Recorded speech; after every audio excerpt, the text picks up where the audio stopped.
chaleur devenait accablante. De nombreux lapins sortaient de leur terrier en quête de nourriture.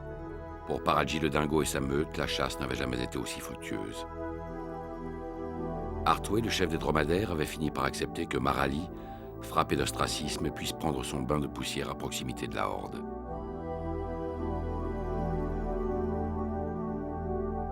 C'était l'époque où les serpents bruns se livraient des combats sans merci, dont le trophée était une femelle.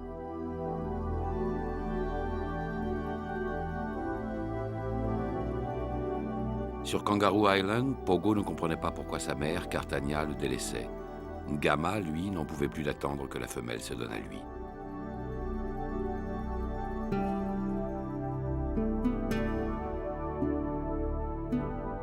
Tout cela, Paraji le projetait sur le dôme du rêve. Car il en est ainsi.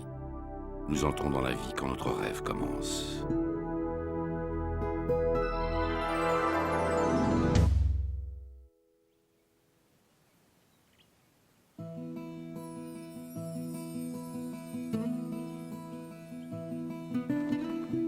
Tandis que la sécheresse racornissait le centre du continent, il restait un point d'eau quelque part dans le bush. Ce n'est déjà plus un étang, ni même une mare, mais une simple flaque, enchâssée au milieu du sol aride. Des dingos errants, le flanc côtelé par la faim et la soif, l'ont trouvé et viennent s'y abreuver.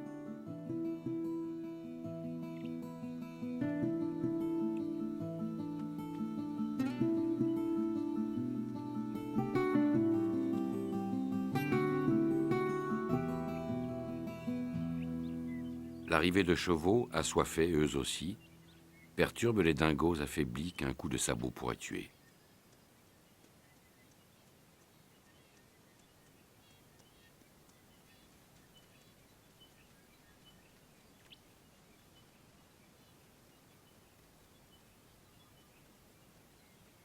Les chevaux sont des brumbies. On appelle ainsi les descendants, redevenus sauvages, des montures importées à l'époque des pionniers, c'est-à-dire à partir de 1788. On en dénombre plus de 300 000 dans le pays.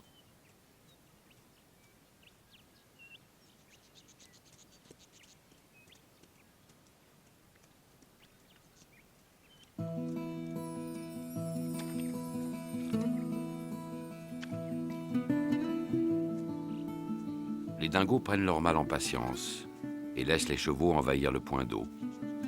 Ces derniers, en principe, ne s'attarderont guère. En effet, une règle du désert exige qu'on boive rapidement pour éviter qu'un adversaire tire avantage de cet instant de vulnérabilité. Et même ceux qui n'ont en ce pays aucun autre prédateur que l'homme respectent la loi. Elle fut gravée aux origines, dans les profondeurs les plus secrètes de leur cerveau.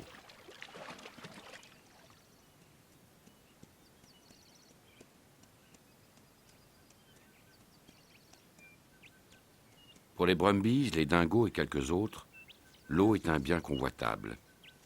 L'Australie est en effet le continent le plus sec du monde si l'on met à part le désert de glace que forme l'Antarctique. Le dernier continent reçoit en moyenne 465 mm d'eau par an, mais la Tasmanie et les régions tropicales du Nord en absorbent l'essentiel.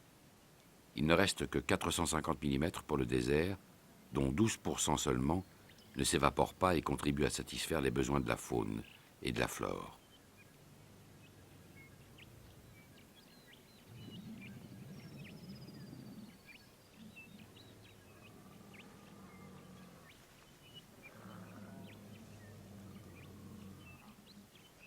Un groupe chasse l'autre. Ce sont à présent des dromadaires qui s'approprient le point d'eau.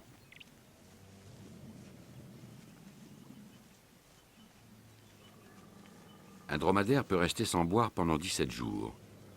Bien sûr, son métabolisme lui permet de transformer les 40 kilos de graisse de sa bosse et d'en obtenir l'équivalent de 40 litres d'eau. Mais en réalité, cette graisse sert aussi à suppléer les manques de nourriture. Si le dromadaire est sobre, c'est en fait parce que ses besoins, comparés à ceux d'autres espèces, sont infiniment moindres. Privé d'eau en climat torride, un homme meurt quand son poids diminue de 12%. Dans les mêmes conditions, un dromadaire peut perdre 25% du sien et survivre. Cela signifie qu'il supporte très bien en fait de n'avoir que peu d'eau dans le corps.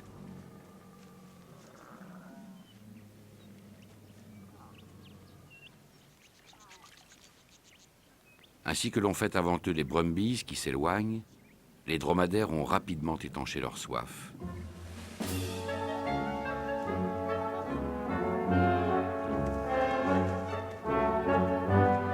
Chacun d'eux peut absorber plus de 135 litres d'eau en une dizaine de minutes. Il peut arriver que le bonheur d'avoir tant bu entraîne chez certains une euphorie exubérante et démonstrative, une sorte d'ivresse.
Le soleil s'abaisse et son déclin rend la chaleur plus supportable. Celle-ci ne fait pas souffrir la faune d'ailleurs autant que la sécheresse. En effet, même si les températures sont élevées, elles ne le sont pas autant qu'en été, époque où elles montent au-dessus de 45 degrés. C'est le dessèchement général arrivé avec l'hiver qui rend la vie presque insupportable jusqu'à ce que vienne le soir de cuivre et d'or.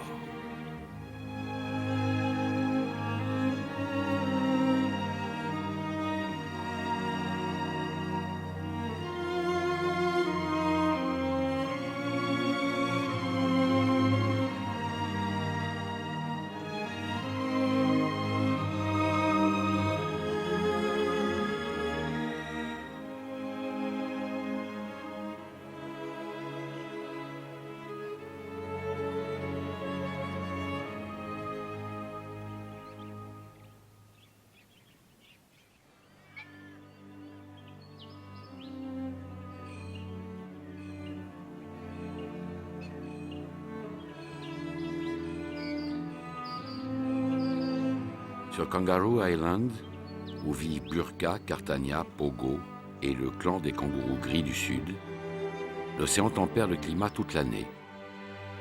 En Australie, de manière générale, les mots qui désignent les saisons n'ont pas le même sens qu'ailleurs.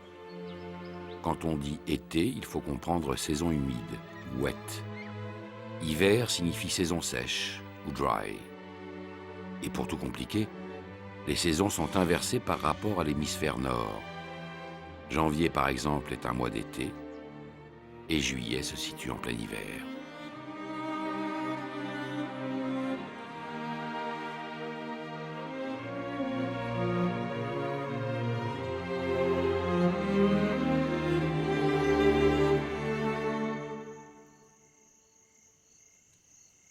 Sous le regard de ceux qui sommeillent ou s'activent à toute heure, comme le kangourou géant du nord-est ou le wallaby de l'île de Gênes, la fraîcheur de la nuit appelle hors de leur nid les créatures de l'ombre.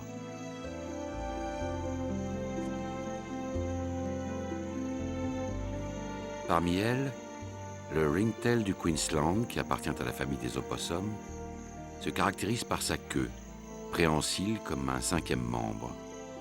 Elle l'aide à s'accrocher aux branches, à monter ou à descendre le long des troncs, et parfois à manipuler les brindilles dont il fait son nid. Le ringtail du Queensland, le wallaby de l'île de Gênes, le phalangé renard,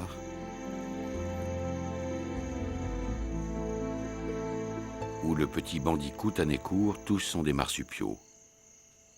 C'est à eux qu'appartient vraiment la nuit australienne. Ils ont en commun d'être nés inachevés et d'avoir dû se réfugier dès la naissance dans la poche que les femelles portent sur le ventre. Là, ils ont poursuivi leur croissance, accrochés à la mamelle de leur mère pendant plusieurs semaines, voire plusieurs mois.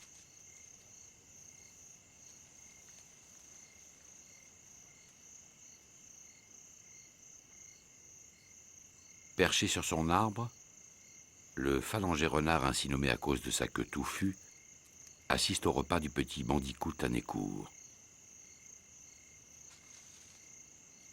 Comme tous les animaux nocturnes, le phalangé renard s'est adapté à l'obscurité. La surface de son nez, riche en terminaisons nerveuses, ou les longs poils situés de part et d'autre du museau, lui offrent en quelque sorte une vision tactile de son environnement.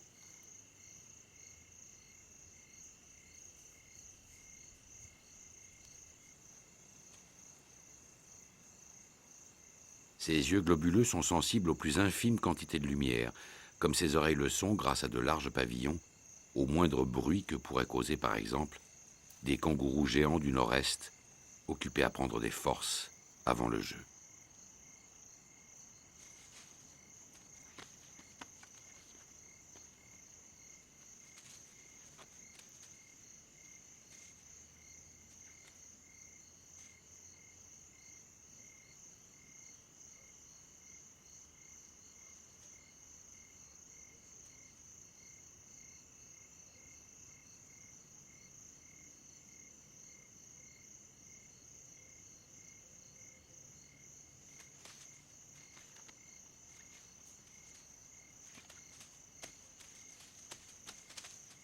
L'algarade fait s'égayer les wallabies. Il en faudrait bien davantage pour éteindre l'ardeur nocturne des kangourous.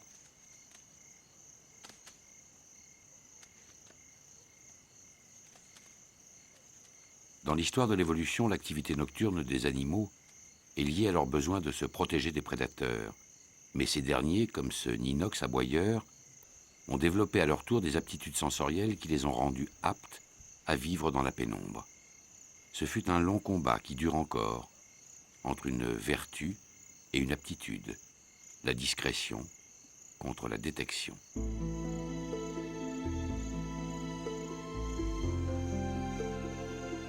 Le ringtail du Queensland mène une vie arboricole. Il aime nicher dans le creux d'un arbre mort ou d'une souche évidée. Il n'en sort que le soir pour se lancer à l'assaut des fleurs d'eucalyptus, dont il aime se régaler.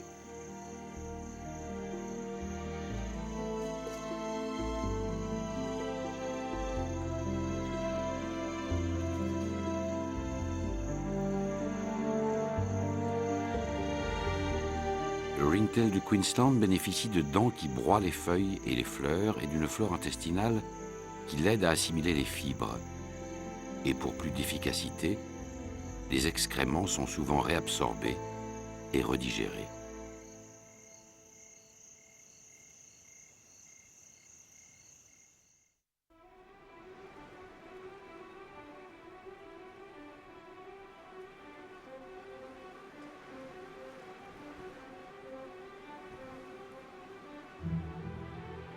Dans le grand désert rouge qu'aucune pluie n'a effleuré depuis si longtemps, le vent se lève, un vent brûlant et sec comme l'air qui s'échappe d'un four ouvert.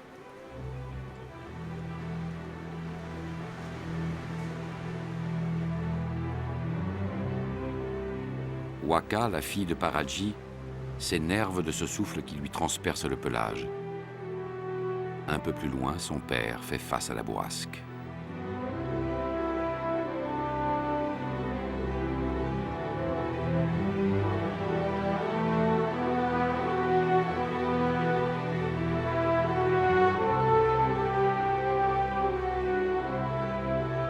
Paraji, Kintala et Waka ne savent plus à quelle odeur se fier.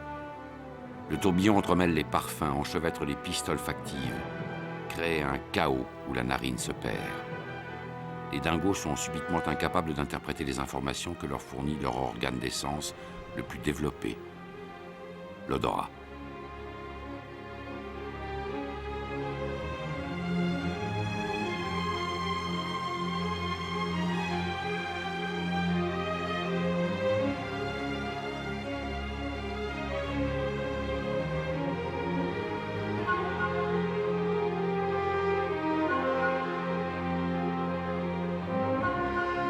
Seule Kira, la femelle dominante, semble encore capable de résister au mirage des senteurs.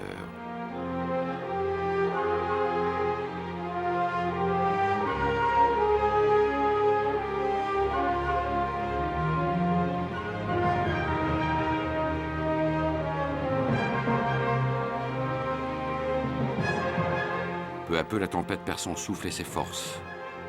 Le premier reviendra bientôt. Il fait partie de ces vents qui ne lâchent jamais prise et se joignent aux alizés secs pour balayer les zones arides et prélever sur les sols l'eau que l'évaporation n'aurait pas encore transformée en vapeur. Ils évacuent la moindre transpiration de la terre. Ces vents sont insatiables. On les trouve partout dans le monde. Ils se nomment Fön, Chergi, Sirocco.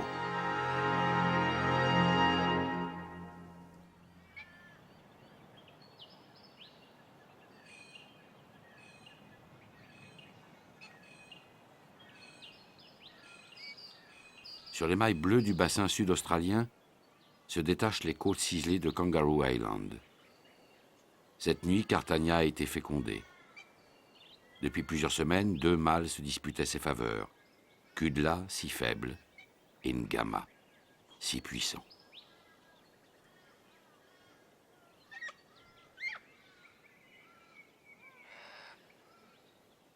Pogo, le fils de Cartagna, dort. Peut-être ne s'est-il aperçu de rien.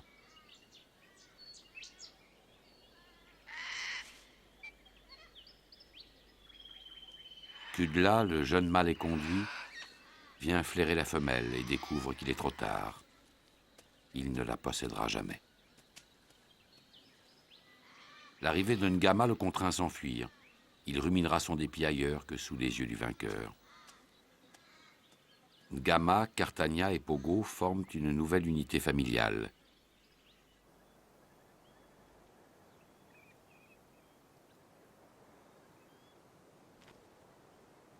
Un oiseau s'envole et se pose sur une branche morte. Il inspecte le paysage, puis de nouveau se pose au sol. Il semble perdu. Telle est la stratégie de la tariette rouge pour vérifier l'absence de tout prédateur avant de rejoindre une friandise au bec, le nid où l'attendent ses petits.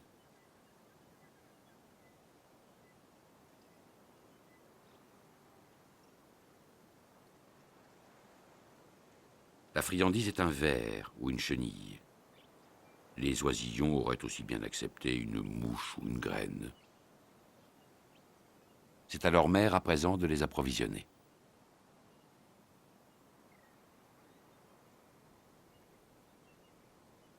Quand elle arrive, le mâle est déjà reparti à la chasse.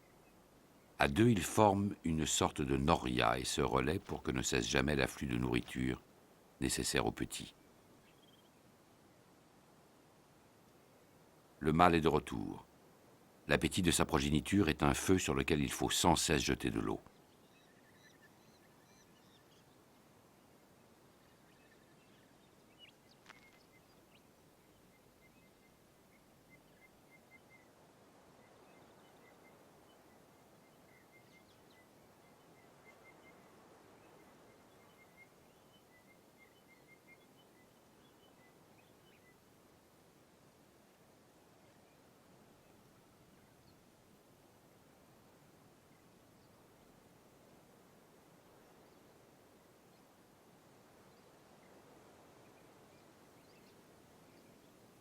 Chez les tariettes rouges, le mâle se distingue par une couleur plus vive, un écarlate indispensable s'il veut espérer séduire une femelle.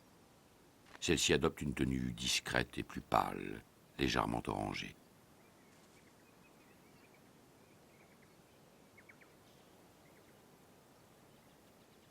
Le nid a l'apparence d'un simple bol creusé dans le sol ou façonné à l'aide d'herbes sèches et de brindilles. En cette période de reproduction, la tariette rouge passe donc une grande partie de son temps à marcher ou à courir, plus qu'elle ne sautille à même le sol, ce qui peut l'exposer à rencontrer parfois des maraudeurs moins comestibles qu'une araignée.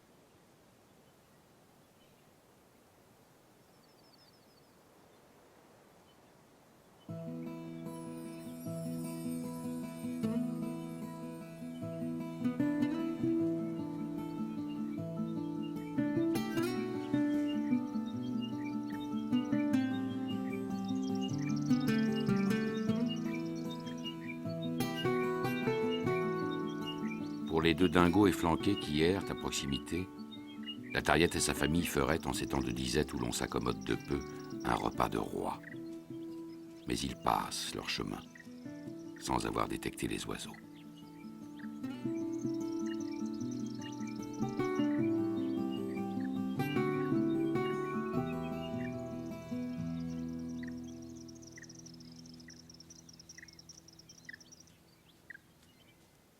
En temps normal, quand la nourriture est abondante, les dingos peuvent se passer de boire plusieurs jours.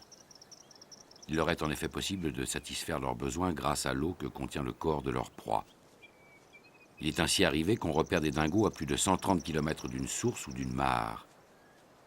Mais quand la nourriture manque, la sécheresse devient meurtrière. Les dingos s'obligeront à lécher l'urine et les excréments de leurs congénères afin d'en recycler l'humidité.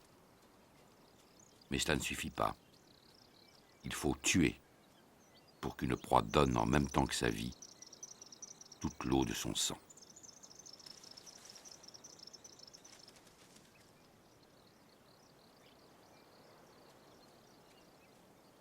L'un des dingos de passage a trouvé un terrier où semble s'agiter quelque chose de vivant. Un rat ou un serpent réfugié dans leur terrier ferait son bonheur.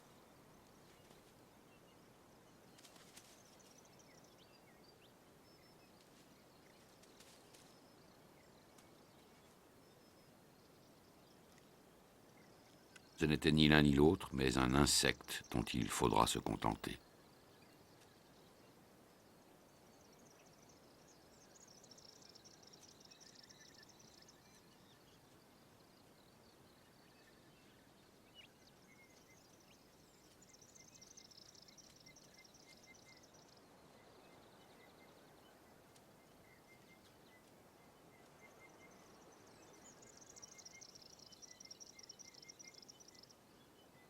Les 2 dingos s'éloignent.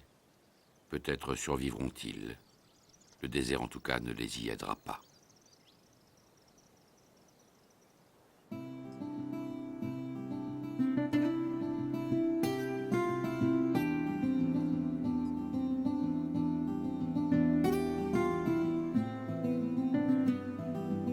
Une queue 2 fois plus longue que le corps, une peau couleur de terre, des doigts et des griffes de terrassier, une gorge qui peut se hérisser en cas de danger et former une sorte de barbe, des paupières aux bordures hérissées d'écailles qui protègent les yeux des projections de sable quand l'animal creuse un terrier, des talents d'acrobate assez mal maîtrisés.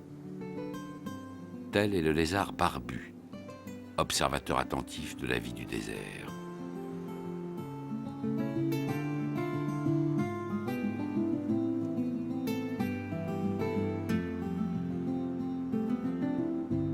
Marali, le dromadaire aux allures quémandeuses, qui voulait faire partie de la horde d'Artoué, n'y était pas admis depuis plus de quelques jours qu'il s'appropriait déjà quelques-unes des femelles et les entraînait avec lui pour former son propre harem.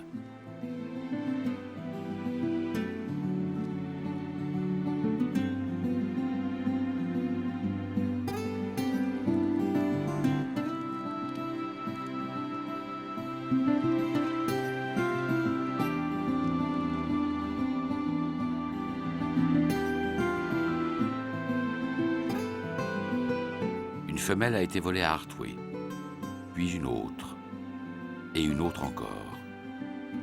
L'exploit, cependant, ne s'est pas accompli sans combat, mais Marali avait pour lui une vigueur longtemps dissimulée. Aujourd'hui, il reprend des forces et se sent renaître, de la même manière que se renouvelle, par plaques, la laine de son dos.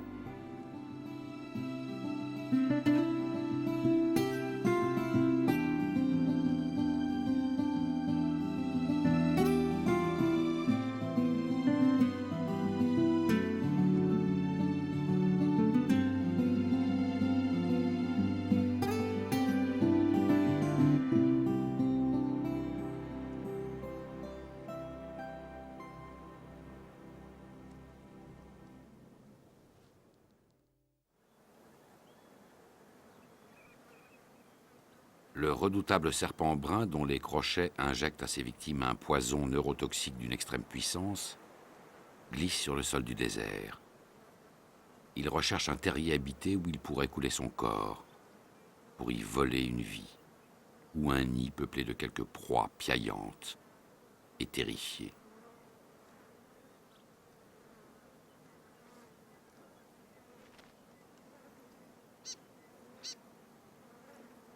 Les deux tariettes rouges se posent sur une branche pour se passer le relais des tâches d'approvisionnement et ne voient rien venir.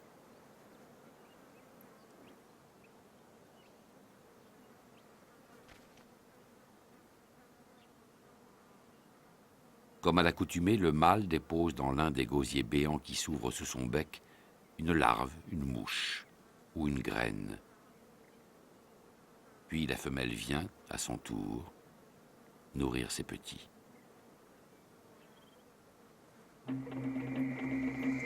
Le serpent brun s'approche. Tous ses capteurs sensoriels sont en alerte. Ils ont localisé une source de chaleur, de bruit et d'odeur. La tariette mâle a compris qu'un ennemi veut s'attaquer au sien. Bravement, il fait face à l'adversaire.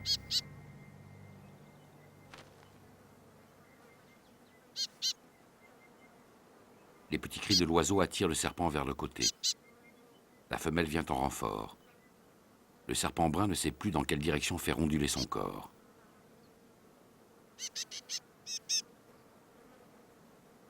Les deux oiseaux le survolent ostensiblement et se posent devant lui en se relayant afin de l'éloigner du nid.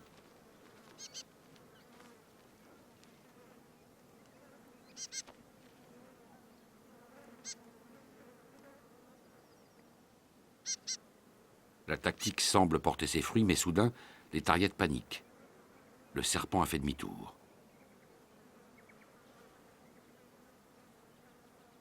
Le reptile est parvenu au bon buisson. Les oisillons sont à sa portée. Le père demeure interdit. Il ne peut rien faire. La femelle, en revanche, se met à volter, à piailler et à gesticuler pour détourner le serpent.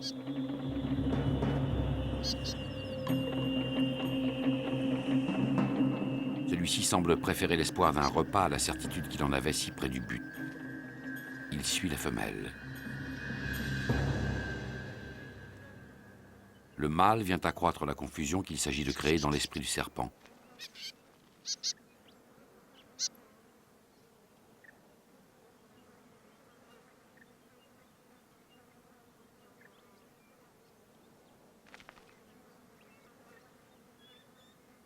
De l'oiseau ou de sa compagne, le reptile ne sait quel mets sera le plus délicieux. Il hésite entre l'un et l'autre et finit invariablement par suivre celui qui s'agite le plus.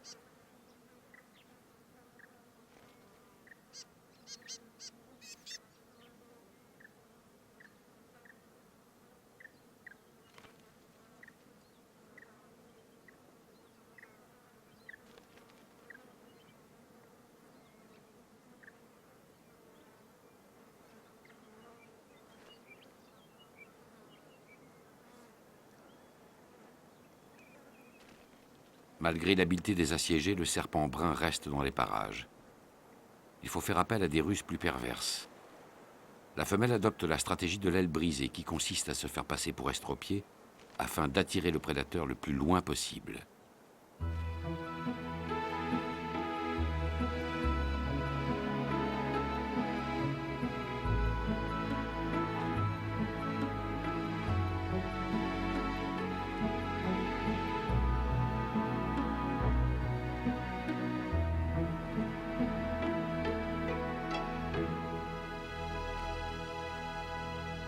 Abusé par la tariette, le serpent brun ne retrouvera pas le chemin qui mène au nid. Tout est rentré dans l'ordre. Les oiseaux peuvent reprendre leur ronde incessante. Certaines plantes du désert sont à la flore australienne ce que les dromadaires sont à sa faune. Elles se sont adaptées à la vie en milieu aride. Le dingo n'y a pas aussi bien réussi, lui qui descend d'un loup gris d'Orient, habitué aux forêts et au climat humide du sud-est asiatique. Paraji s'est séparé des siens. Il est parti en éclaireur à la recherche d'un point d'eau où subsisterait ne fût-ce qu'un peu de vase à la paix. Mais autour de lui, il ne voit qu'une terre sèche et craquelée, d'où rien ne suinte.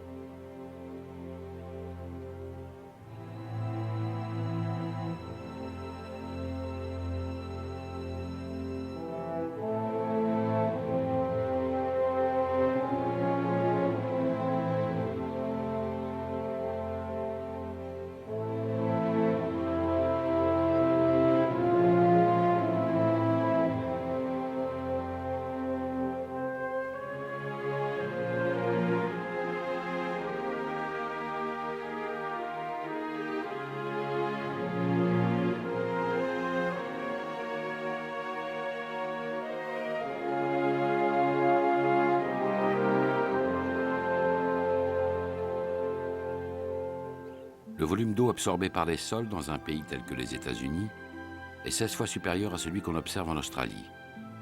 Et dans le désert, la sécheresse moyenne ne se compare qu'à celle du Sahara. Comme dans la vallée de la mort, des nappes d'eau évaporées ont étalé sur le sol, ça et là, une croûte minérale.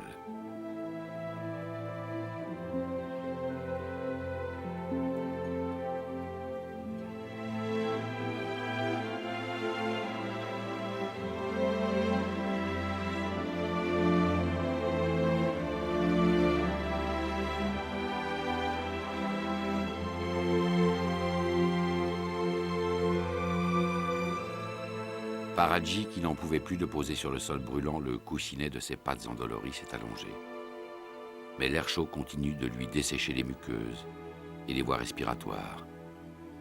Une colonne de feu est entrée dans son corps et il n'en veut plus sortir. Il ne fait que 40 degrés, mais l'absence de toute humidité produit la même sensation que s'il en faisait 60.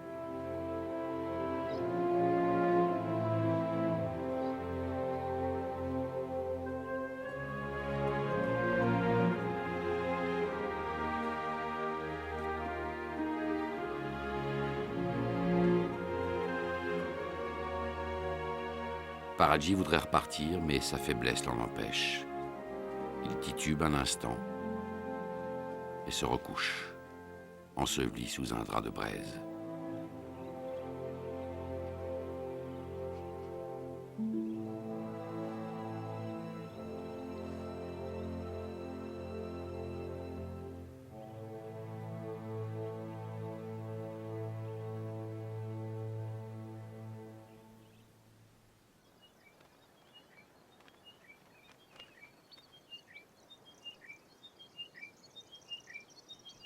Paradji l'ignore, mais à quelques dizaines de kilomètres de là, les herbes ont conservé encore un peu de sève. Marou, un dingo noir dont le nom désigne la couleur, s'est arrêté pour reprendre son souffle.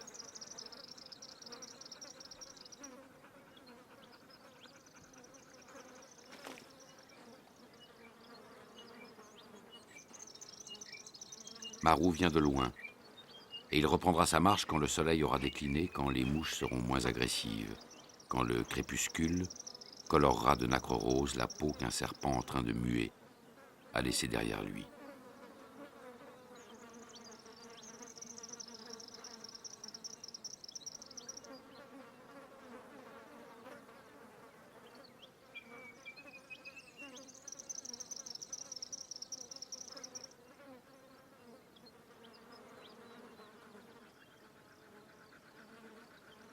La robe de Marou est en réalité noire et or. Les dingos de race pure peuvent être en effet vêtus de gingembre, de noir et or ou de blanc. Toute autre coloration, zébrure ou marbrure, trahit une dégénérescence ou une hybridation avec des chiens domestiques.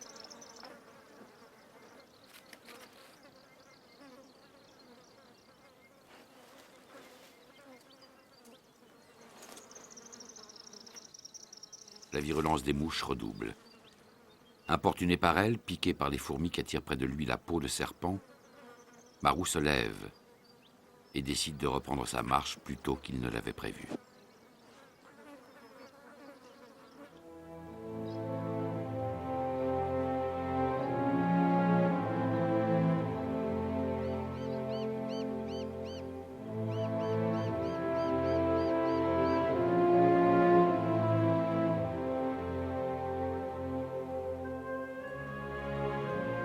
Autour de Paradji, aucun miracle, ombre, fraîcheur ou pluie, ne s'accomplira aujourd'hui. Quand un dingo ou un autre mammifère subit une grave déshydratation, son sang s'épaissit comme une bouillie. Il s'écoule de plus en plus difficilement dans les veines et les artères et cet état produit parfois des spasmes. Les vaisseaux capillaires se bouchent et ne permettent plus à la chaleur interne du corps de se transférer vers la peau où la transpiration la régulerait. Une fièvre monte soudainement, elle peut tuer. C'est ce qu'on appelle un coup de chaleur.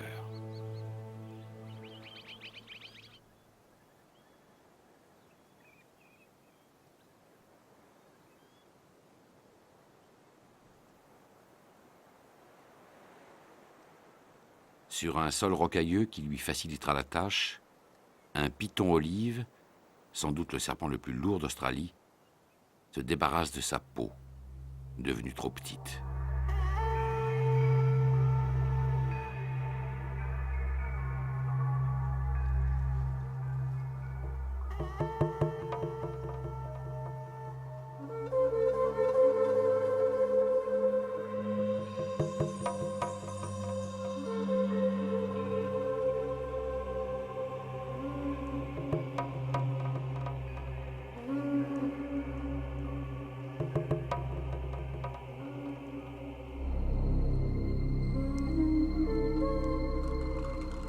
Les pythons peuvent muer plusieurs fois par an. La mue est déclenchée par un signal envoyé par la thyroïde. La pression du sang dans les couches profondes du derme augmente alors, ce qui provoque la chute de la peau écailleuse.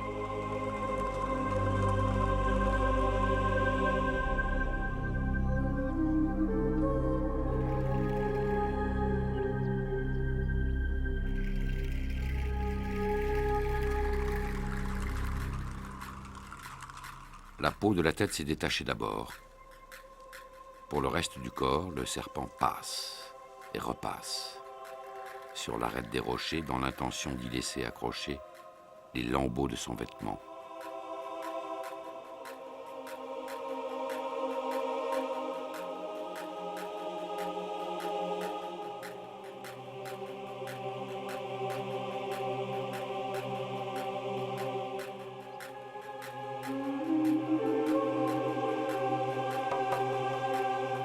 Les serpents muent parce que leur peau, couverte d'écailles, ne dispose ni de l'élasticité ni du pouvoir régénérant qui lui permettrait de s'étirer ou de croître quand l'animal grandit.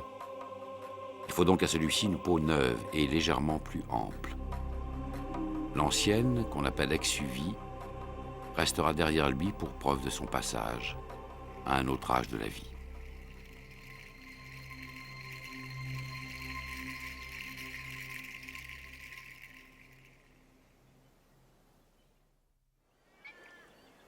Rien ne vient troubler le bain du malure bonnet bleu. La paix règne sur Kangaroo Island. Burqa et sa famille semblent vouloir se conformer à l'image idéale qu'ont donnée de leur espèce les naturalistes du passé ou les contes destinés aux enfants. Enfin réconciliés, Yam et sa mère, Burqa, s'étreignent tendrement.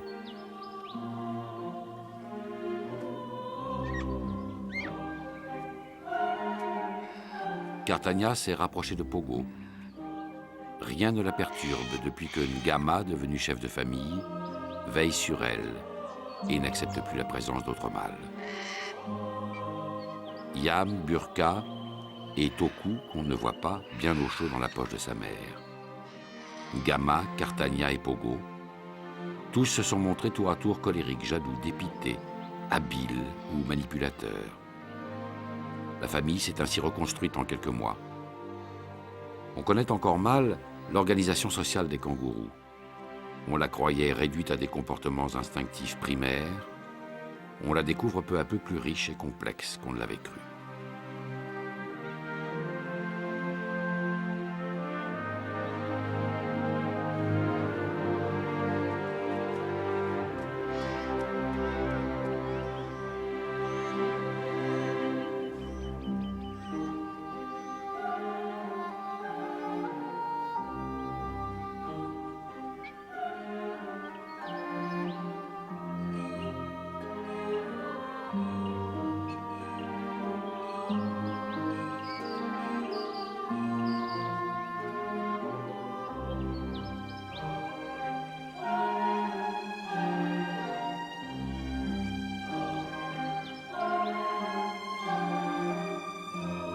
Bientôt, la poche de Burqa ne pourra plus contenir Toku. Celui-ci entamera alors sa vie sociale et se mêlera à la ronde des adultes.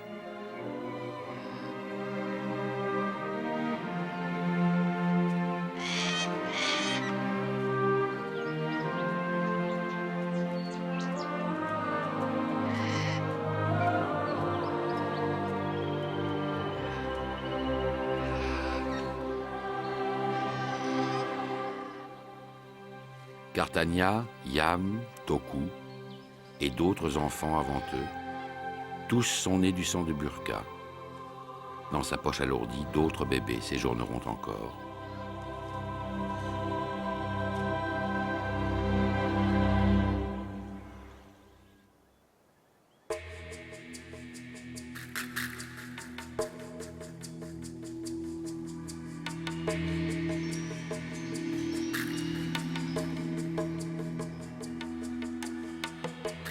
Dotés d'une peau neuve et rutilante comme une cuirasse, plusieurs pitons se sont retrouvés sur un rocher brûlant.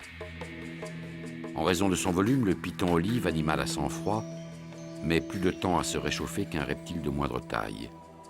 Il préfère donc les environnements désertiques et rocailleux, où la chaleur pénètre plus vite jusqu'à ses entrailles.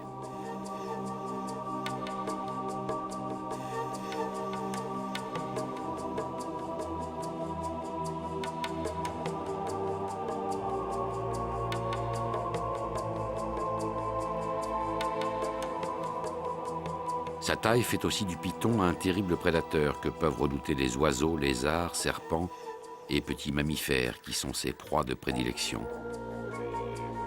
Le python n'est pas venimeux mais constricteur, ce qui signifie que son corps peut s'enrouler autour de la victime pour l'étouffer. C'est pourquoi sa musculature est si développée. Le corps forme des méandres, des courbes, des anneaux, dont chaque boucle peut se transformer en piège.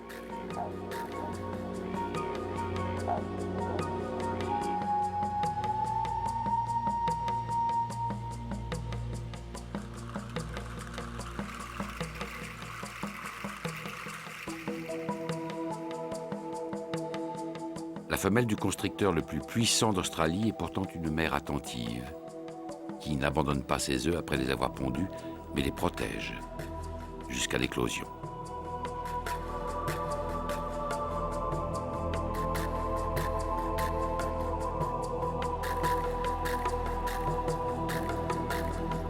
Les pitons forment sur le sol des idéogrammes mouvants.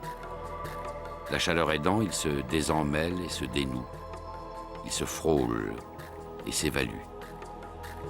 Ils disposent pour cela en particulier de 2 capteurs sensibles aux variations de chaleur. Ces organes ont la forme d'un puits de chaque côté de la bouche. Bientôt, les pitons olives se mettront en chasse, à moins qu'un dingo vienne à leur rencontre. Quand leur taille est assez grande pour dissuader les oiseaux de proie, il devient leur seul prédateur.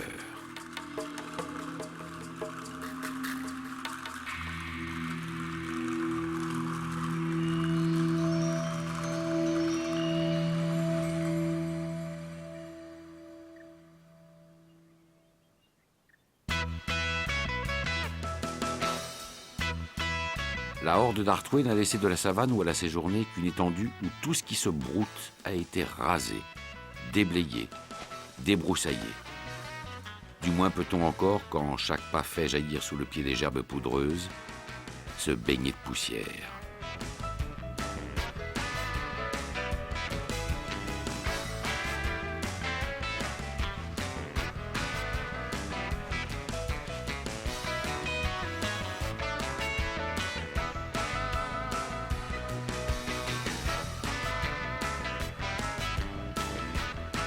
Le bonheur du bain rassemble toute la troupe, les jeunes et les adultes, les animaux dominants aussi bien que les dominés.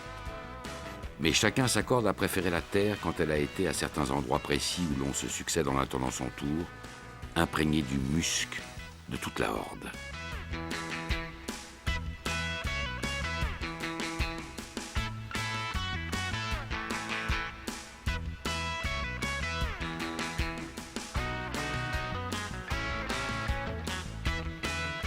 Arthway, le chef, prend sa part d'un plaisir si facile à obtenir.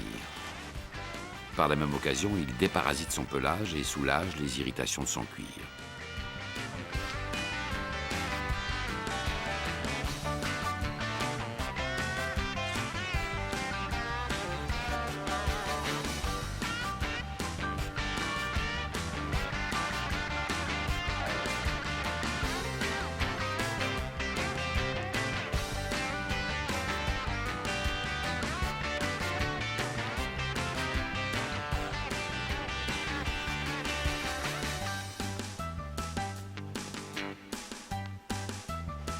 Le dromadaire supporte la chaleur aussi bien que l'absence d'eau. En particulier, sa température corporelle augmente en même temps que la température extérieure sans effet nocif jusqu'à 40 degrés.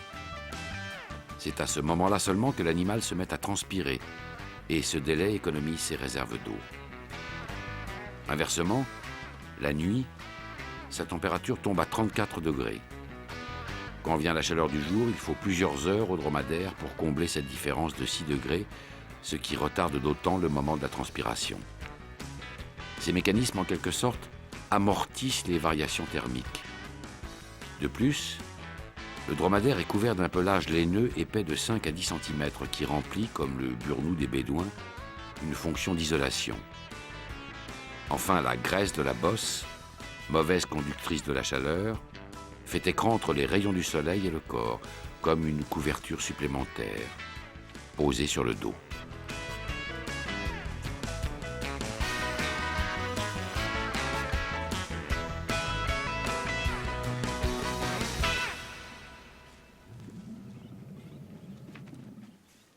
Le bain de poussière a assez duré. Artway met un terme aux réjouissances.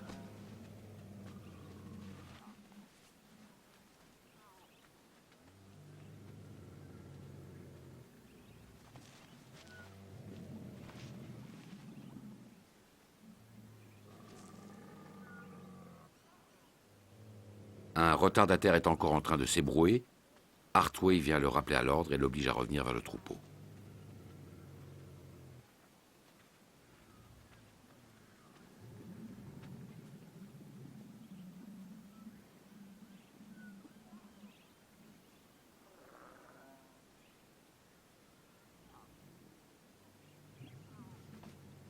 Pendant ce temps, d'autres individus se croient autorisés à se reposer.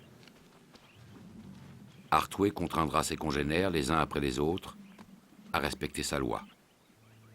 Il sait, lui, que la vie n'est plus possible sur ce coin de savane qu'ils ont systématiquement dévasté. Il faut se remettre en marche et trouver ailleurs un asile plus vert.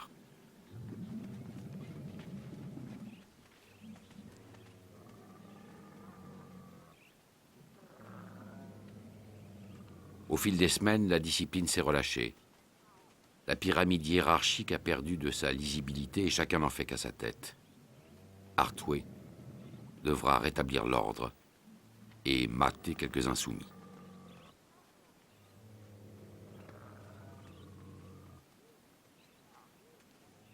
Enfin, la colonne se met en marche vers le nord, d'où viendront peut-être un jour les pluies fécondes et où poussera un peu d'herbe verte. Artway et les siens n'exigent rien du désert. Depuis toujours, ils se contentent de ses promesses.